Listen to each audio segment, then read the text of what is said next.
Hello and welcome to my craft room. I'm Leo from inkymemories.co.uk, an independent Stampin' Up demonstrator based in South Wales.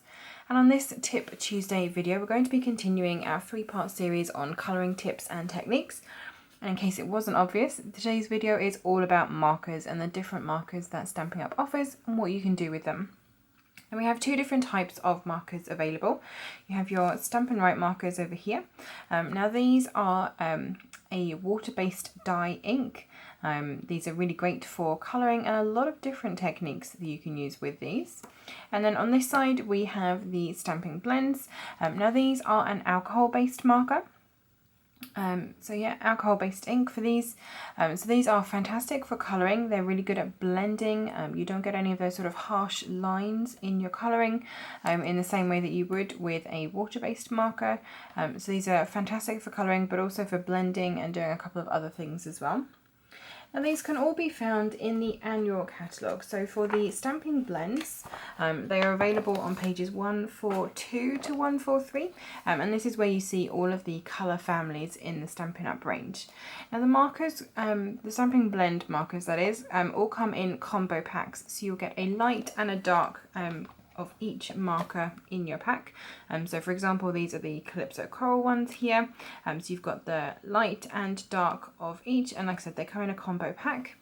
And you can see at the bottom of each of these colour families are where each of the pairs of Stampin' Blends are available. And then we have three special markers. So these are the Bronze and Ivory, the skin tone markers. And these are available as a combo pack as well. And then you also have the Colour Lifter, and we'll go through those a little bit further in the video. Now the Stampin' Right markers, the water-based version, are available on page 144, and these come in packs of 10 in the colour families, so the brights, neutrals, regals and subtles, and then in packs of 5 for the in colours. Or you can buy a big case with all 40 of our basic colours, so it's the brights, neutrals, regals and subtles, in a case that also has space for you to put your in colour markers in there as well. So let's get started with some different tips and techniques and how to use these markers. So we're going to look at the Stampin' Right markers first of all. So I'm just going to pop the blends off to one side. So like I said, these markers are water-based ink. And when you're using them, you need to bear this in mind if you are doing any stamping with them. So the first thing that I'm going to be doing is some basic colouring. And I have an image stamped here from the Bloom and Grow stamp set. Now I'm actually going to be using this stamp set in a Facebook Live the beginning of October, on the 3rd of October. And it also is going on sale tomorrow, the 23rd of September. It is part of our flash sale, 24-hour sale that we have going on. So if you want to pick this up and if you want to take part in the Facebook Live, make sure you grab this tomorrow so you can do so. So what I've done is I've stamped this image. Now I've used StazOn ink for this. When you are colouring with markers, you need to bear in mind the ink that you are stamping with before you start colouring. And I like to use the rule of opposites for this, and that's the best way of remembering this. So if you're using the water-based ink marker, you want to be using the solvent or alcohol-based ink to stamp in. And then if you're using an alcohol-based marker, you want to be using the water or dye-based ink for stamping. So just remember the opposites and you shouldn't have any problems at all there. So like I said, this one is stamped in StazOn, and I'm just simply going to colour this. Now with the markers you have two different tips. These are Stampin' Right markers, so this is the writing end on here. And then you also have a brush tip on this end, and I'm going to be using this for colouring. And this is just very simple colouring, exactly like you would with, say, felt tip pens or something along those lines. I try not to go back over the lines too much because these don't blend. If you do go back over the lines, you will end up with sort of streaks and lines in your project, which may be something that you're going for. So obviously you can use that to your advantage if that is something and a kind of look you are going for in your project. And also because this is water-based ink, bear in mind that if you add too much, so if you keep going over the same area, you are going to start getting water building up in your paper. It will start to ball. So a light hand is definitely better with this, and allow it to dry if you want to add more layers to put down more colour. So I'm just going to continue colouring this in.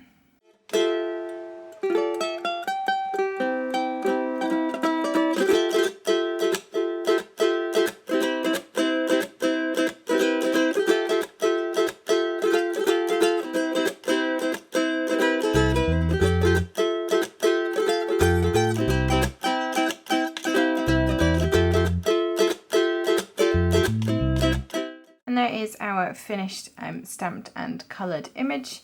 As you can see, you can go back over and add sort of darker areas, add more colour if you need to. Like I said, just bear in mind that you will need to allow time for the ink to dry before adding more, or it can get a little bit sort of balled up on the paper.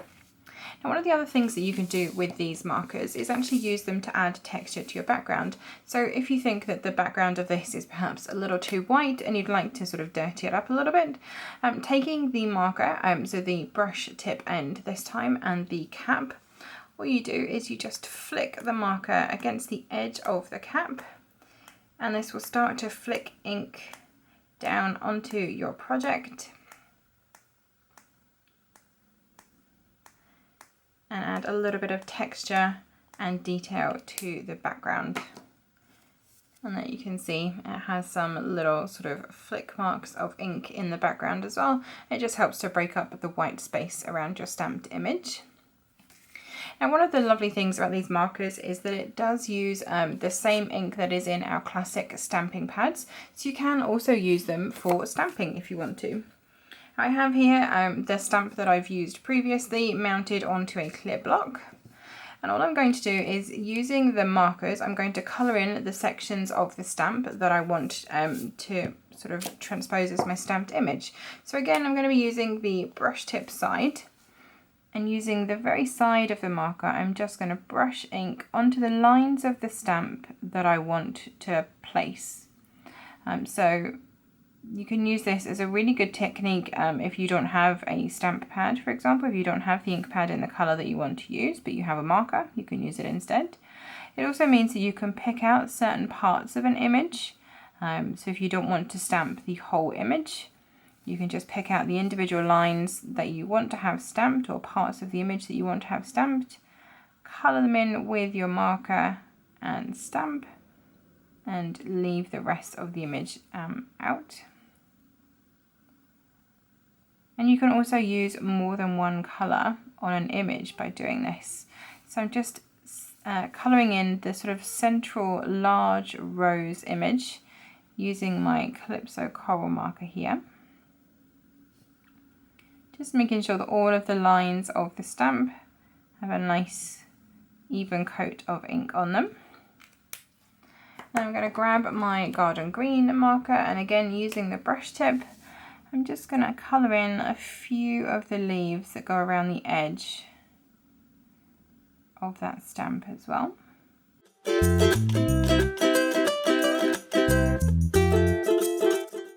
Okay, so we go. You can probably just about see on there I have colour now on my stamp. So in order to reactivate the ink that I've put on there, I'm just going to use the moisture in my breath and then stamp as normal onto your cardstock. And then we have just part of the image that has been stamped in two separate colours. Okay, so then other things that you can do with the Stampin' Write markers, as the name suggests, you can also write with them. Now these have a brush tip on the end, so these actually work really nicely for calligraphy. I'm not great at calligraphy, so please do sort of forgive me for this, and if you are a great calligraphist, you might want to look away now. But these allow you to get a nice sort of change in pressure for your different lines and loops. And then the other end has the writing tip, and you can use those for actually writing as well. That'd be a really nice way to add handwriting to your project. If you are a lot better at calligraphy than I am, you could write a really nice sentiment and add that to the front of a card or a tag, just to give it that sort of handwritten personal touch as well. And one of the other things that I like to do with these markers is actually make my own backgrounds. So I have here a piece of Whisper White cardstock that is roughly a card front size, and I just have a very small ruler here. I'm going to make myself what we would call a tartan background, or what the Americans would refer to as plaid. And this is literally just a question of drawing different thickness and different coloured straight lines on your cardstock to build up the pattern that you want. So using both ends of the markers for this. You can use the writing end for really thin lines. You can use the brush end and apply different amounts of pressure depending on the thickness of line that you want to have in your pattern. And just build up your own tartan as you want to.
And here we have our finished tartan background, and you can make sure that you use the colours that perfectly coordinate with the project that you are putting together, so you have that sort of control and choice over that.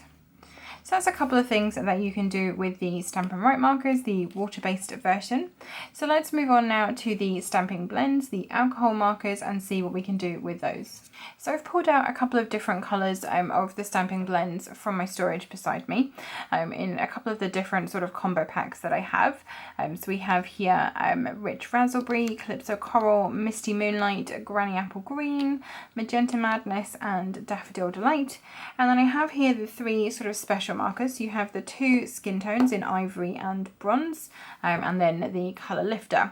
So I'll talk about these first of all a little bit. Now these are designed to allow you to create your own different types of skin tones, and sort of build them up and layer them together.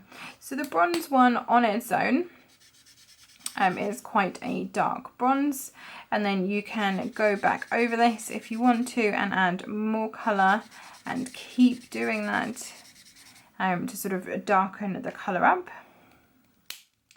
And then the ivory is, as you would expect, a much lighter colour, and again you can go back over that to darken it up, and again and keep adding more colour down. And you can also mix the two. So if I put down here a bit of ivory, I can then go in with the bronze and blend them together.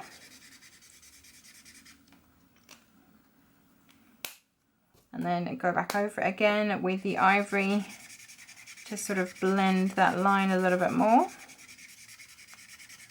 And you can see that you can build up a range of different types of tones that you need just using these two pens. And then the colour lifter, as its name suggests, helps you to lift up colour and to sort of take it away, so you can add highlights to areas that you need to. It also allows you to clean up edges. So say you'd gone outside of the lines when you were colouring, you can just go in with the colour lifter and it will actually pull up the ink and take it away from the project for you. So let's do some colouring with the blends and look at how well they blend together. So I have another image that I have stamped over here, and this time I've stamped this in Memento. So that is the water or dye-based version of black ink, and then the alcohol in the markers won't affect the ink and make it run when we're colouring. Now when you are colouring with the blends, the way that I like to do this is to first of all put down a base in the lightest colour that I'm going to be using. So I've got here the light Daffodil Delight, and I'm just going to colour in this little flower over on the side here. And just put down a single layer of this lightest colour. Okay, there we go.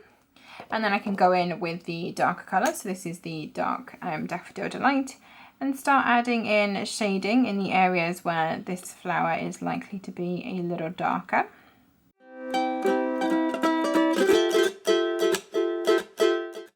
And then if I go back to my light pen, I can then start to blend the edges where I've added in that shading,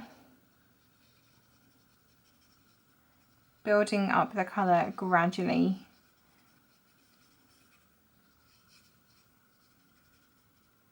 And adding in all of the sort of highlights and shadows that I might want across my coloured image. And then if I really want to, I can then go in with the colour lifter and just pop in some highlights on the edges of some of my petals here. Again, just playing with the light and shadows to blend my image together. And I would do that exactly the same for any of the colours that I was using. So for example, for the leaves, I would start off with the light version of the Granny Apple Green and just go over with a base single layer of colour across each of the leaves.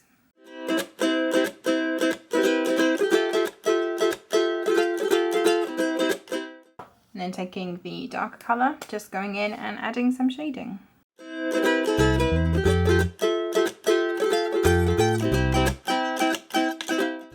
And then finally blending the lines together and adding more colour back with my lighter colour pen.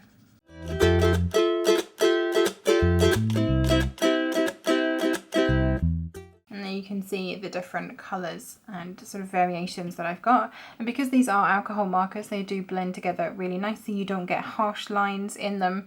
They blend and sort of blend into each other really nicely. Now I have gone over the lines in a couple of places, so I'm just going to grab my colour lifter and pick up and clean up those edges. And now I'm just going to finish colouring in my image.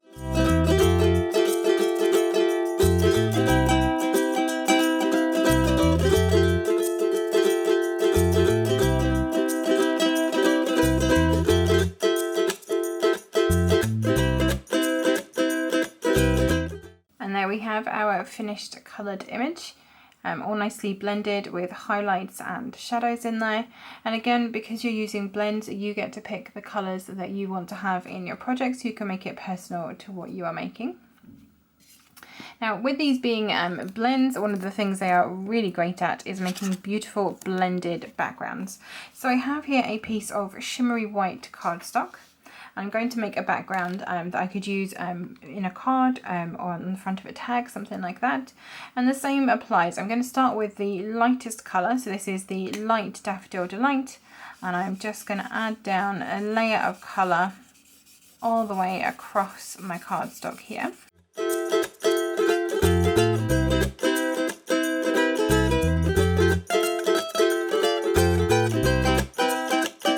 So now that I have a nice layer of that on there, I'm going to start adding in some other colours. So I'm going to be taking Granny Apple Green, and first of all with the lighter colour, I'm going to come in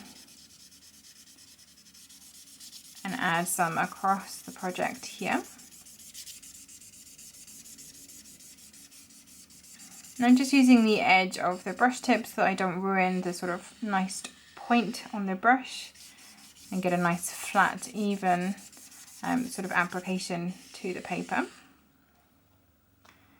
And I'm going to add in some of the darker Granny Apple Green towards the bottom. And switching back to the light, I'm then going to blend those two together across that sort of line in the middle. I'm going to flip this around and go in this time with the darker Daffodil Delight towards the top. And back to my light Daffodil Delight and blend those all together.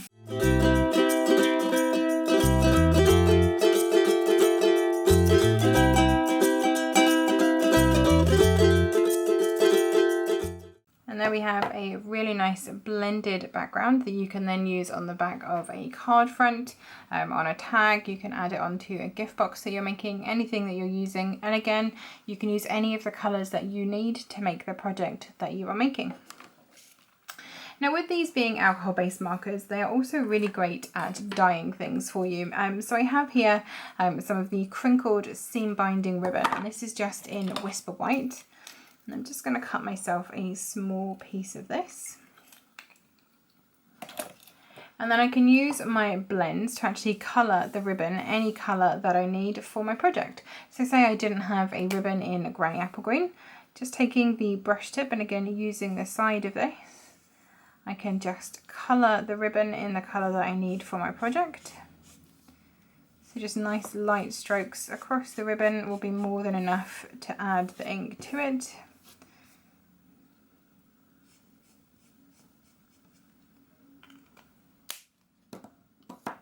And there I have a nice piece of ribbon in Granny Apple Green that would actually look really great used across this beautiful blended background that we have put together as well.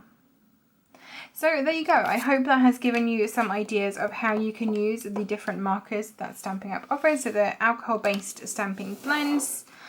So you've got the different examples there. And then also the water-based stamping white markers and the different examples that we have put together for that one. Thank you for joining me in my craft room today. I hope you have enjoyed this project. If you have, please give the video a like and consider subscribing to the channel so you'll be notified every time I post a new video.